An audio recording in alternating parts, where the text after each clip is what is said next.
Assalamualaikum warahmatullahi wabarakatuh. Shalom, salam sejahtera, Om Swastiastu, Namo Buddhaya, salam kebajikan. Pertama-tama, bersyukur kehadirat Allah Subhanahu wa Ta'ala yang telah memberikan kenikmatan Islam dan iman serta taufik dan hidayahnya. Dan tak lupa, sholawat serta salam tercurahkan kepada baginda kita, Nabi besar Muhammad Sallallahu Alaihi Wasallam, yang telah membawa umatnya dari zaman kegelapan menuju terang benderang saat ini. Dan tak lupa, saya berterima kasih kepada Ibu Sinta S. Herianti selaku dosen pengampu manajemen sumber daya manusia.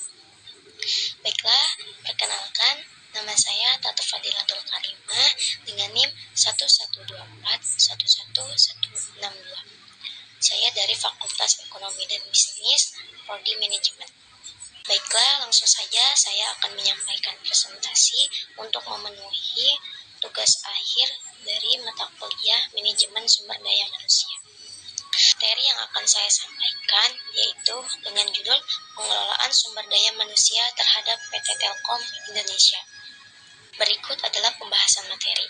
Yang pertama ada perencanaan sumber daya manusia, yang kedua ada job description dan job requirement, yang ketiga ada pelatihan dan pengembangan karyawan, yang keempat ada contoh pengukuran kinerja karyawan, dan yang terakhir ada kompensasi dan welfare.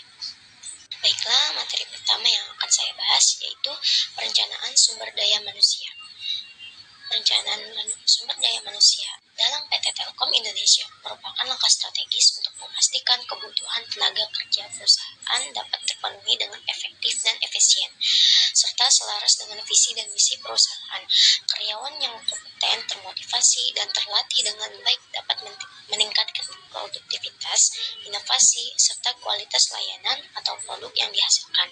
Perencanaan SDM ini menjadi bagian penting dalam mendorong transformasi digital Telkom Indonesia, mendukung inovasi, serta memastikan perusahaan tetap kompetitif di era teknologi yang harus berkembang. Bagaimana PT Telkom Indonesia melaksanakan perencanaan sumber daya manusia? Berikut di sini adalah langkah-langkah melaksanakan perencanaan sumber daya manusia, yaitu ada analisis kebutuhan sumber daya manusia, strategi rekrutmen dan seleksi, sistem penilaian kinerja atau disebut performance management, terus ada pemanfaatan teknologi dalam pengelolaan sumber daya manusia, lalu ada komitmen terhadap keberlanjutan dan kesetaraan, manajemen karir dan succession planning, terus ada fokus pada budaya perusahaan, dan yang terakhir ada pengembangan dan pelatihan karyawan. Jadi, tujuan pengelolaan perencanaan sumber daya manusia ini menjadi bagian penting dalam mendorong transformasi digital Telkom Indonesia, mendukung inovasi, serta memastikan perusahaan tetap kompetitif di era teknologi yang terus berkembang. Ini mencakup pengembangan keterampilan, peningkatan produktivitas, serta memastikan karyawan bekerja dengan efisien dan termotivasi. Materi selanjutnya yaitu job description dan job requirement. Di dalamnya terdapat software engineer, data analyst, marketing specialist, dan yang terakhir network engineer. Jadi, PT Telkom Indonesia memiliki banyak posisi lain yang spesifik, terutama di bidang teknologi informasi dan komunikasi. Informasi resmi dapat diperoleh melalui situs rekrutmen Telkom Indonesia, seperti Great People Recruitment Program atau bisa disebut GPRP. Materi selanjutnya yaitu pelatihan dan pengembangan karyawan. PT Telkom Indonesia memberikan berbagai bentuk pelatihan dan pengembangan untuk meningkatkan kompetensi dan kinerja karyawan. Beberapa di dalamnya yaitu ada Corporate University, lalu ada pelatihan teknis dan profesional yang di dalamnya terdapat pelatihan teknologi dan inovasi, serta pelatihan sertifikasi profesional. Lalu ada pelatihan kepemimpinan dan manajerial. Di dalamnya terdapat program pengembangan kepemimpinan serta leadership development program atau bisa disebut LDP. Lalu ada pelatihan soft skills, di dalamnya terdapat pelatihan customer service. Lalu selanjutnya ada rotasi kerja dan pengalaman lintas divisi. Di dalamnya terdapat penugasan khusus. Lalu ada program pengembangan karir, di dalamnya terdapat talent management dan succession planning. Lalu ada pelatihan kesehatan dan kesejahteraan karyawan, di dalamnya terdapat program kesehatan dan kebugaran serta work-life balance. Lalu ada pelatihan e-learning dan digital learning, di dalamnya itu terdapat e-learning platform, serta webinar dan workshop digital. Lalu ada program mentoring dan coaching. Dan yang terakhir ada program magang dan pengembangan mahasiswa. Materi selanjutnya yaitu contoh pengukuran kinerja karyawan. Salah satu contoh yang saya ambil yaitu penilaian kerja berdasarkan kompetensi. PT Telkom Indonesia ini dapat mengukur kinerja karyawan dengan melihat sejauh mana kompetensi yang dibutuhkan untuk posisi tertentu telah tercapai. Contoh kompetensi yang telah diukur yaitu ada keterampilan teknis.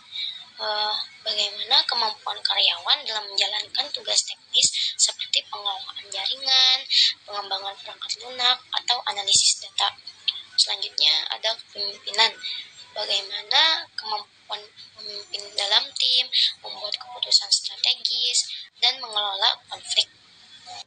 Lalu ada keterampilan komunikasi. Bagaimana kemampuannya untuk menyampaikan informasi dengan jelas kepada berbagai pihak, baik dalam rapat maupun presentasi. Lalu yang terakhir, dalam pemecahan masalah. Bagaimana kemampuannya untuk menemukan solusi yang efektif terhadap tantangan yang telah dihadapinya. Baiklah, materi selanjutnya yaitu pembahasan materi terakhir tentang contoh kompensasi dan welfare. Pertama, saya akan membahas tentang kompensasi. Kompensasi ini terdiri dari 4 bagian, yaitu yang pertama itu ada gaji pokok. Sebagai gaji dasar yang diterima oleh karyawan setiap bulan, PT Telkom Indonesia menerapkan struktur gaji yang kompetitif di industri telekomunikasi dan teknologi, dengan kenaikan gaji berdasarkan evaluasi kerja dan promosi. Yang kedua, ada tunjangan tetap, seperti tunjangan jabatan, transportasi, makan, dan komunikasi. Yang ketiga, ada tunjangan tidak tetap, yaitu terdiri dari bonus kinerja, bonus tahunan, dan tunjangan hari raya. Dan yang terakhir, keempat, yaitu program penghargaan dan insentif. Program insentif diberikan untuk pencapaian tertentu, misalnya pencapaian target penjualan atau efisien dalam pekerjaan, dan penghargaan berbasis kinerja seperti Employer of the Month atau penghargaan atas kontribusi proyek khusus. Dan yang selanjutnya yaitu ada welfare. Welfare itu terdiri dari 7 bagian, yaitu yang pertama ada asuransi, seperti asuransi kesehatan, jiwa, dan kecelakaan kerja. Lalu yang kedua ada fasilitas kesehatan lainnya, seperti pemeriksaan kesehatan rutin, serta program kesehatan dan kebugaran. Lalu yang ketiga ada kesejahteraan psikologis, seperti Employee Assistance Program dan Work-Life Balance. Dan yang keempat ada fasilitas tempat kerja, fasilitas kantor yang nyaman, serta fasilitas makan dan minum. Lalu ada cuti dan liburan, seperti cuti tahunan, sakit, melahirkan, dan PT Telkom juga memberikan cuti khusus dalam hal tertentu, seperti untuk menghadiri acara pernikahan atau keperluan keluarga lainnya. Lalu selanjutnya ada pensiun dan dana hari tua. PT Telkom Indonesia menyediakan program pensiun untuk memastikan kesejahteraan karyawan setelah masa pensiun dan program jaminan hari tua yang disediakan oleh Telkom melalui BPJS Ketenagakerjaan. Dan yang terakhir ada program karyawan lainnya seperti fasilitas pendidikan dan pengembangan serta fasilitas karyawan Telkom. Baiklah, kesimpulan yang saya ambil yaitu PT Telkom Indonesia mengelola sumber daya manusia secara strategis untuk mendukung visi dan misi perusahaan. Perencanaan sumber daya manusia memastikan jumlah dan kualitas tenaga kerja yang sesuai dengan kebutuhan bisnis. Job description menetapkan tugas dan tanggung jawab, sedangkan job requirement menentukan kualifikasi yang diperlukan. Lalu, pelatihan dan pengembangan mencakup program teknis, soft skills, mentoring, dan sertifikasi untuk meningkatkan kompetensi karyawan. Lalu, Pengukuran kinerja dilakukan melalui KPI, produktivitas, kualitas pekerja, dan kepuasan pelanggan. Lalu kompensasi cakup gaji pokok, tunjangan, dan bonus berbasis kinerja. Welfare ini meliputi asuransi kesehatan, program pensiun, dan fasilitas kesejahteraan lainnya untuk memastikan keseimbangan dan kesejahteraan karyawan. Semua ini bertujuan menciptakan lingkungan kerja yang produktif, inovatif, dan mendukung pertumbuhan karyawan serta perusahaan. Baiklah, mungkin itu saja yang bisa saya sampaikan. Kurang dan lebihnya mohon dimaafkan. Saya akhiri. Wassalamualaikum warahmatullahi wabarakatuh.